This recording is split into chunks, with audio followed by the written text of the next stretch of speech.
প্রিয় ডিফেন্স, তোমার প্রতি কি অদ্ভুত মায়া, কি অদ্ভুত টান, কি অদ্ভুত ভালোবাসা কাজ করে, যা কিনা আমায় অস্থির করে তুলে, ব্যাকুল করে তোলে। ডিফেন্সের মায়ায় পড়ে আজ একদল ছেলে মেয়ে নাকি তাদের নিজের প্রতি ভীষণ মায়া হয়। না হচ্ছে পড়াশোনা, না হচ্ছে প্রিয় ডিফেন্স তোমাকে পাওয়া।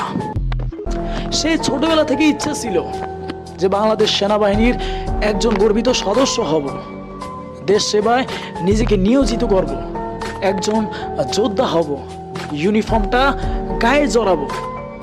কিন্তু এখন মাঠে গিয়ে দেখি কত শত ছেলে মেয়ের ভিড়ে ব্যর্থতার গল্প নিয়ে ফিরা লাগে।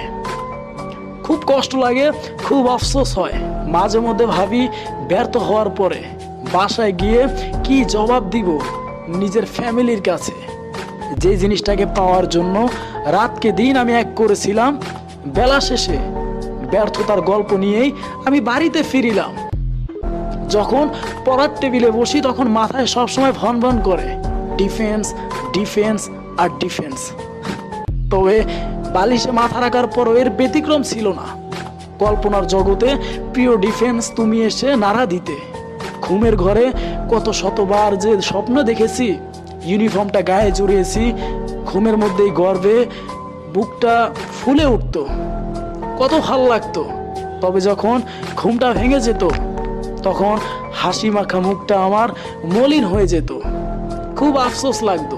যেদিন আমি আবেদন করি, তারপর আমার অ্যাডমিট কার্ড হাতে পাই, ঠিক তখন অবধিও নিজের মধ্যে কত বেশি ভালো লাগে কাজ করতেছিল।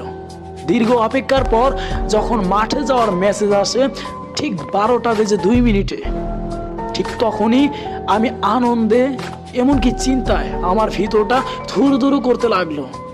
শীতের রাতে আমি ঘামিয়েও গিয়েছিলাম শুধু চিন্তায়। প্রতিবার ব্যর্থ হয়েছিলাম, এবারও কি আমি মাঠে গিয়ে ব্যর্থ হব? এই জিনিস নিয়ে আমার নিজের মধ্যে খুব বেশি চিন্তা কাজ করতেছিল।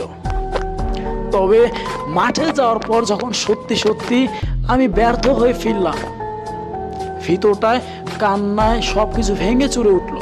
প্রিয় ডিফেন্স, ঠিক তখনই তোমাকে নিয়ে, তোমার প্রতি যে ভালোবাসা, তোমাকে নিয়ে যে লালিত স্বপ্ন আমার বুকের মধ্যে ছিল, ব্যর্থ হওয়ার পরেই আমার শেষ সকল স্বপ্নগুলো থুমড়ে মুচড়ে প্রত্যেকটা স্বপ্নের মরণ হলো।